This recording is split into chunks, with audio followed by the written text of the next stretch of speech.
جی السلام علیکم۔ ماشاءاللہ کیسے ہیں جی؟ سب ٹھیک ٹھاک ہیں؟ اچھا جی، یہ اردو کا ٹاپک ہے جی ہمارا صحافت کے نظریات اور اہمیت کا جائزہ لینا ہے جی ہم لوگوں نے، ٹھیک ہے۔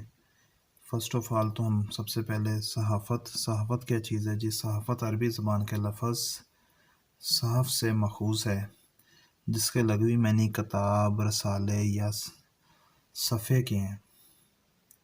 انگریزی زبان میں اس کا متبادل لفظ جرنلزم ہے، جو لفظ جرنل سے ماخوذ ہے۔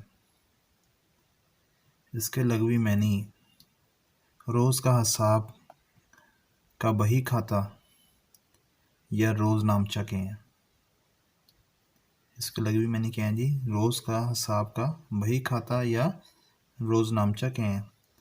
زمانہ قدیم میں صحف یعنی صحیفہ اور صحائف کی اصطلاحیں مقدس تحریروں کے لیے مخصوص تھیں۔ زمانہ قدیم میں صحف یعنی صحیفے اور صحائف کی اصطلاحیں مقدس تحریروں کے لیے مخصوص تھیں، اور مقدس کتب یا آسمانی صحائف کے قلمی نسخے تیار کرنے والے خوش نویس صحافی کہلاتے تھے۔ مطلب جو لوگ یہ مخصوص کتب یا آسمانی صحائف کے قلمی نسخے تیار کرتے تھے ان کو ہم کیا کہتے تھے جی؟ صحافی کہتے تھے۔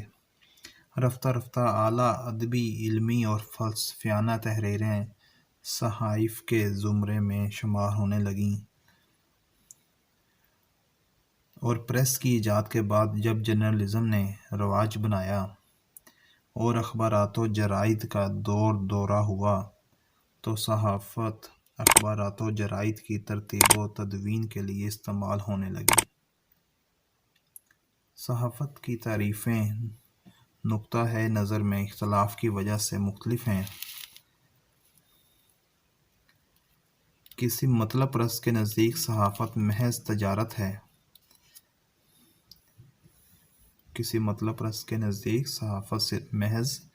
تجارت ہے۔ جبکہ حقیقت پسند کے نزدیک یہ ایک چمکتے دمکتے منصبداری کی مانند ہے جی۔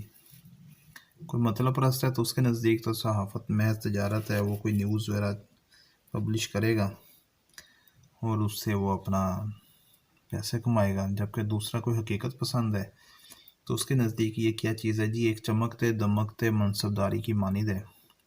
بقول ڈاکٹر عبدالسلام خورشید، صحافت کا لفظ صحیفہ سے نکلا ہے۔